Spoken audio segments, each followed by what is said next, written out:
Healthy Scratch Red Wings Report, presented by 5v5hockey.com. Welcome back to the Healthy Scratch Red Wings Report. Today, we're going to continue our 2022-2023 player profiles, where we go through every player's regular season statistics, their advanced stats, their contract situation, and where they fit going forward. Do we see a future for a guy like Joe Veleno with the Red Wings? This year, Joe had 81 games played, 9 goals, 11 assists, 20 points, minus 12, 30 penalty minutes, did have a power play goal, 1 game winner, and he had 12 minutes and 47 seconds of ice time. He shot 10.6%, 20 points. He's a first round pick in the Zadina draft, who went 6th overall. I think Veleno went 30th, and then Berggren went, I think, 32.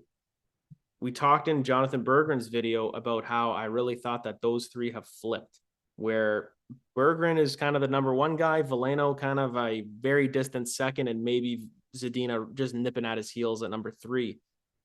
It's not what you want to see from a guy that had, the status in the Quebec League where he was an underager, exceptional status, and came in and played really well in juniors, but hasn't really translated at the pro level yet. And he's only 23 years old, so he has time. He's only making under $1 million. He's restricted free agent this year, so he will get a deal. It's not going to be that much. He's maybe going to get, just over $1 million, 1.1, 1.2 is what I would guess, just to keep him around and probably give him a 2-year deal, maybe even 3. Again, we're looking for control here.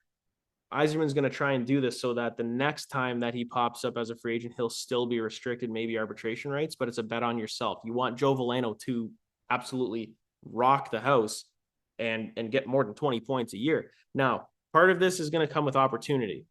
I don't think he had a ton of opportunity this year to be on the power play, to play in the top 6, hell, to play even the top 9. It's saying on his advanced stats, we'll look at this right now, time on ice is second liner. I disagree with whatever this is putting out there, because he absolutely did not have second line time. He had 12 minutes a night, so that must be a typo.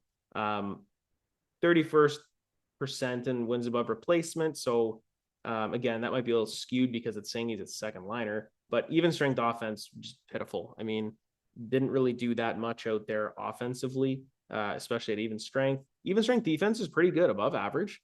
So for a guy that's young and in the bottom 6, it's nice to see, that he's not an absolute liability everywhere.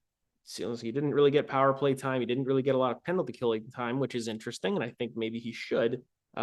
Finishing average, everything else not looking so great. But Joe Veleno hopefully will get some time on the penalty kill this year. We're looking at guys like Larkin, who maybe, you're getting a lot of minutes out of him, even when he's on the penalty kill. But I don't think he's very, very effective out there. And now you're kind of gassing him out. I think it's something where you're trying to get your top guys to stay in the game. I understand that. That's what, we used to do with Datsuk and Zetterberg and Lidstrom. They all played every special teams. They played on the power play. They played penalty kill from time to time.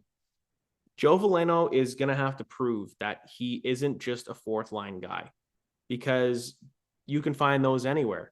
Picking a guy in the first round, you would hope that he would become more of an offensive threat. Now, he played with Team Canada in the World Championships. He did not finish the tournament. He technically won gold. He had a pretty egregious stomp. He hit a guy with his skate deliberately. I watched it back and was like, Joe, what the fuck are you doing? You can't do that. And he got suspended by I think 5 games by the IHF.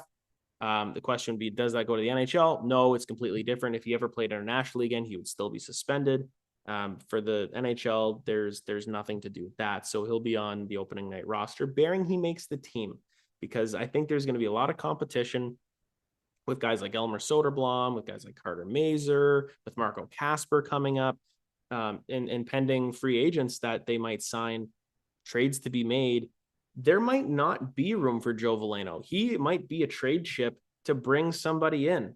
Who that will be, I'm not really sure. It could happen at the draft. It could happen after that. But my guess is that he will be back on a very cheap deal, a year or 2, maybe 3 max, whatever brings him to that next restricted free agent period. Hopefully he bets on himself. He can actually play really, really well. He can bump up a lot of these stats and be a really effective player for the Red Wings going forward.